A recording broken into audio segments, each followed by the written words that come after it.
Hi, my name is YUKITADA ONITSUKA.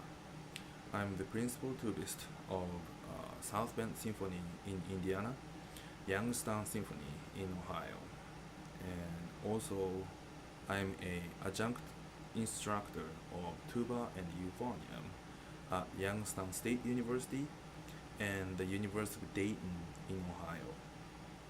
I'm really honored doing this for ITEA, and I would like to thank ITEA for giving me an opportunity for doing this. So, unlike everybody, I'm shooting this video in my basement. Nothing fancy, no insulation, no soundproof. There's dehumidifier going on over there. It's getting a little bit humid. Um, it is 15 quarter after midnight.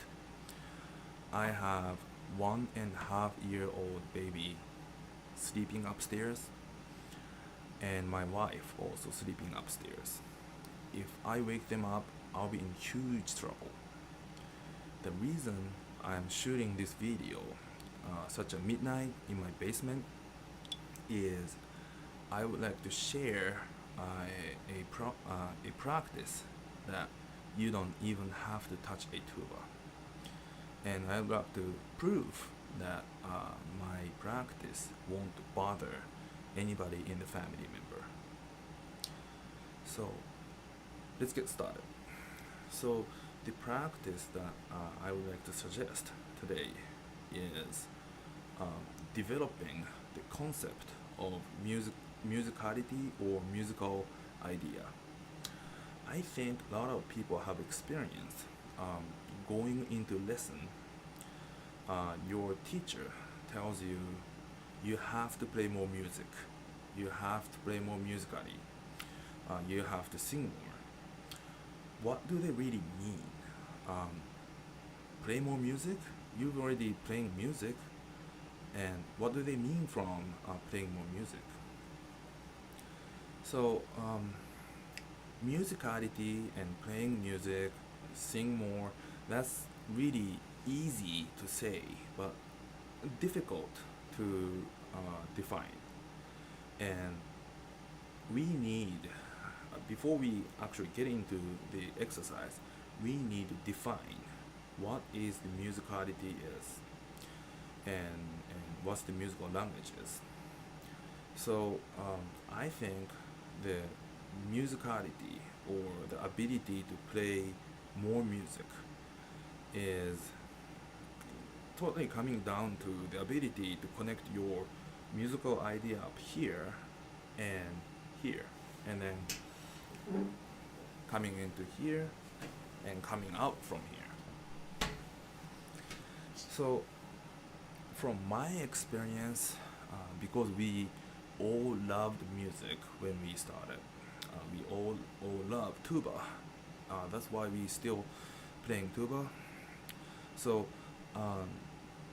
I haven't seen any people who don't have any musical idea in their brain. The problem with people who can't play musically, so-called musically, is they don't have ability to connect the musical idea to here, or they don't have capability yet to connect the idea to what comes out from this thing. So what makes this idea coming out from the bell of the instrument? I think it all comes down to musical language, or I'll call it tuba language. So I'm from Japan, and I was an international student for a long time. Being an international student for a long time, I had so many moments that I had a lot of idea going on here, but because of my language skill, I didn't know how to express I didn't know how to tell that in front of people. And I think people having problem with playing musically, um, it all comes down to there. And so, um, tuba language, musical language, it's also easy to say, difficult to define, difficult to do stuff. How should we define those? Um, in my opinion, there is a hint in the old day computing, um, computer things.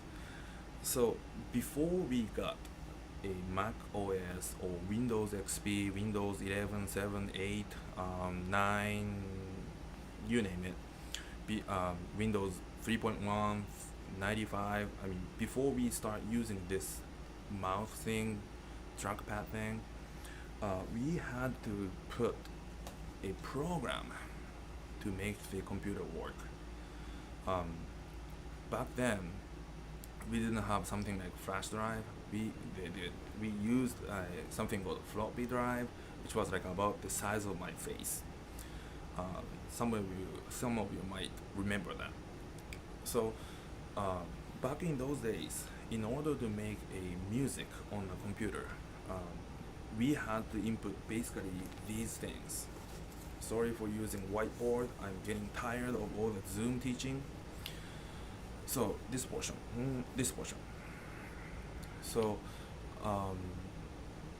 it's more than 30 years ago thing. So I barely remember what I was writing actually, but basically these things. First, you have to define color, which instrument it is, and the duration, how long the note, and attack, how hard, how soft, body, vibrato or crescendo, diminuendo, decrescendo, and the release. And color, yes, obviously we are playing either tuba or euphonium, so you can change it. Duration is really up to what you see on the music. So these three elements, attack, body, release, is something that makes up musical language or tuba language. So if we apply this to the quarter note, if we see quarter note, there is attack, body, and release. So even though a computer can do a lot of things, human beings can do much more things. So we can combine these elements in zillions of patterns. I think that is making up the tuba language or musical language to express your musical idea. So how do we practice those? I would like to talk about that in the next video clip.